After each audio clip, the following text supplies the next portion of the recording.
after Umratul Qada, when the Prophet was coming back from Umratul Qada, there are three people who became Muslim whose names are very important for us. And they're very known and famous figures of amongst the Sahabas. So as the Prophet came for Umratul Qada, one of the names I mentioned are Khalid Ibn Waleed radiallahu anhu. So we know Khalid as a tactician and the man that caused havoc in Uhud. But as the Prophet is coming to Umratul Qada, he tells Khalid's brother's name is Waleed. He tells his brother, and he actually writes a letter to his brother. And he says that I find it strange that Khalid has yet to accept Islam. How has Khalid not accepted Islam yet? A person of his intellect, a person of his experience, it's a secondary, it's a primary reaction for them to become Muslim. Like, he should have been Muslim by now. And he writes this to actually encourage him to become Muslim. So when Khalid sees the letter, he's already thinking about becoming Muslim. So when he sees the letter, he says to his brother that these are the Prophet's words, that he's called me a smart man, an intelligent person. So he is touched by the praise of his enemy. Like, the Prophet called me a smart person. I mean, that really shows how much the Prophet's words, how much weight the Prophet's words were held at high regard, even in the eyes and hearts of those that were not Muslims. The Prophet praised me, and we heard about the story in Umayyah ibn Khalf, where the Prophet said that I will kill you with my own hands, in regards to the small wound that he had, that when the Prophet threw the spear, it touched him. And he was not coming for Badr, because the Prophet had promised him that he was going to kill him. So this shows you that even though they weren't Muslims, they believed that whatever the Prophet said was true. So when Khalid heard the Prophet praising him and saying high things about him, of high praise, he said, you know what? I should become Muslim. And he mentions that the first time he thought about becoming Muslim was a little earlier. And it was when the Prophet and the Sahabas were praying Salat in Hudaybiyah. And he saw them praying. And this is why Salat has such a powerful effect.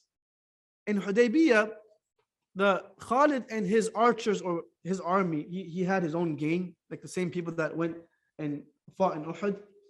They were trying to intercept the Prophet when he came for Hudaybiyah. But the Prophet took a much more difficult route, and we heard about this yesterday as well. So Khalid was out-tacticianed.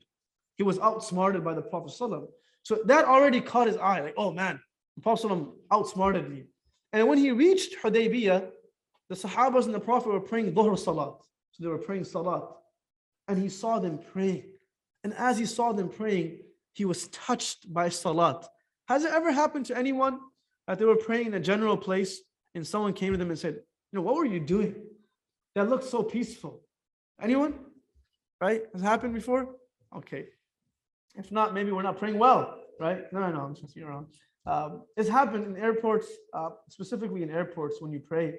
I'm not saying you should call the adhan very loud, but my father's sunnah was, it doesn't matter where he is, he's calling, like, look at Tahawi, mashallah. He calls the adhan, he would call the adhan very loud. And I mentioned in my Miftaah class earlier that every time he would call the adhan, someone would come pray with him. Like, there's always a Muslim that would say, oh, salat's happening. And he would come pray with them. I think things have changed recently, so I'm not saying that we should do that. But in airports, it happens when you pray, he will come to you and say, wow, whatever you were doing looked so peaceful, right? It looked like you were enjoying it and you were at ease. So Khalid was first touched by that. And then the second thing was the Prophet's praise of him. So after this, he goes to some of the leaders of Mecca, like Safwan ibn Umayyah and other leaders of Mecca. And he says, hey man, like, what do you guys think about becoming Muslim now? Like, enough has happened. We've already gone through so much. And as you can perhaps gauge the tides, like, we only have so much time left before the Prophet takes over Mecca. So you could feel it. It was in the air, right? So why don't we just become Muslim before we're forced to become Muslim? And the people that he went to, they were stubborn, and they were not caving in the sense that, no, even if the Prophet comes here, we'll fight him. We're not becoming Muslim. So Khalid Ibn Waleed then says, you know what? That's up to you. I am becoming Muslim. And he heads out towards Madinatul Munawwara to become Muslim. And as he's on this journey and he's leaving Mecca, a man by the name of Uthman ibn Talha, who also is a great companion, it was in his family that the keys of the Kaaba were kept in. So his forefathers, his father, were the ones that had the keys to the Kaaba. And they were responsible for opening the Kaaba and closing the Kaaba. So after Fath Makkah, the Prophet gave the keys back to him. Said, you continue to be responsible for opening and closing the Kaaba. And it has been said, I'm not sure how authentic it is, that till today, the family that holds the keys of the Kaaba is the family of Uthman ibn Talha. It's the same family because the Prophet gave it to that family. Until today, it remains in that family. So he also leaves with Khalid ibn Waleed and they're headed towards Madinah al-Munawwara. As they're headed to Medina, on the middle of their journey, they meet Amr ibn As. Amr ibn As, his name came earlier. Who remembers where his name came? In Abyssinia. Him and Abu Sufyan went to Abyssinia to convince Najashi to send the Muslims back. So he's a tactician, politician, very smart person. So he's also found going to Medina and he's also becoming Muslim. His story was a little different. His story was he went to Habasha and to Najashi for one of two reasons. A, to gauge him and see if he could help the people of Mecca to fight the Prophet. That was his first reason. The second was there was an ambassador of the Prophet that was in Habasha, and he wanted to take that ambassador as a means of political gain. That if the Prophet ﷺ comes to Mecca, we have something to fight with. We have what they call in war a hostage, right? We have a hostage and we can use it as a chip when we have our political discussions. So he wanted to bring this person back to Mecca. But when he came to Najashi and he gauged him, he said to him that, oh king, you are extremely gracious and generous and have brought all of these gifts for you. And I want one thing from you. And he said, what do you want from me? He said, that ambassador that has come to you, Amr ibn Umayy, I want him to come back with us to Mecca. So please allow us to take him and allow us to control what he does. So Najashi becomes extremely angry, furious, and he starts, in the narration it mentions, that he actually starts hitting himself in the face, because he's so angry that he's literally going to kill this guy. So Amr ibn As says, oh king, please forgive me.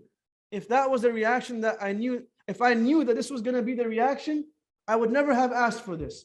Please forgive me. And he seeks forgiveness, and he realizes at that point that Najashi had become Muslim. And he leaves and he says that even if even Najashi has become Muslim, this is a sign that I should also become Muslim. So they took da'wah from different places. It wasn't as if the Prophet ﷺ directly led every single person to become Muslim. Every single person that became a Muslim became an ambassador of this beautiful religion, and they brought more people. So they meet on their way to Medina. And imagine the Prophet ﷺ welcoming these three leaders of Quraysh to Madinah al-Munawwara and welcoming them to become Muslim.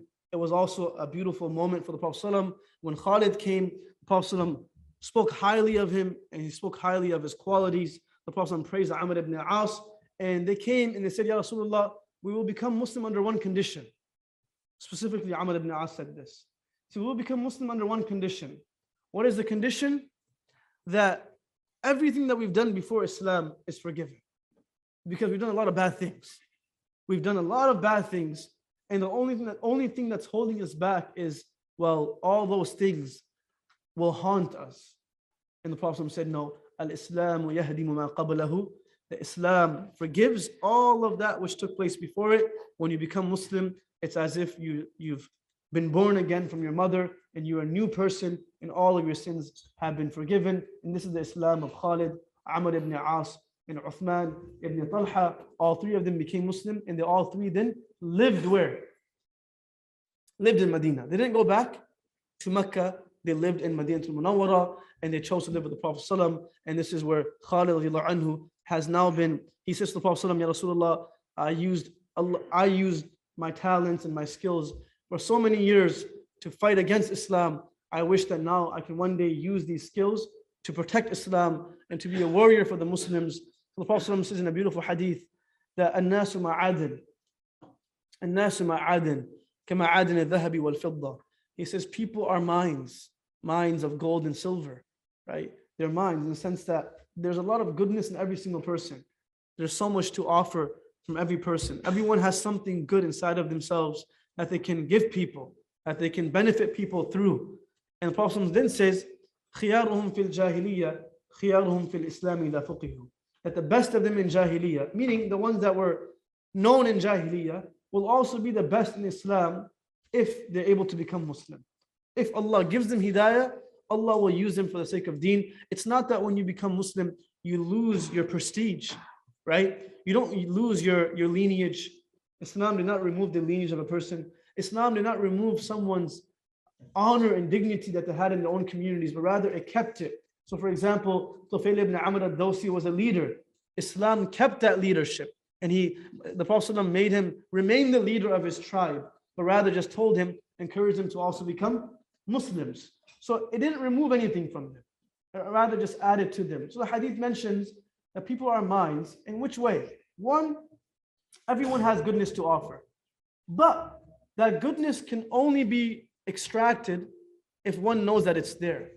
So if you don't know there's a mine here, you can never extract the wealth that is within it, right? In order for you to extract it, you have to identify that there is something here to offer.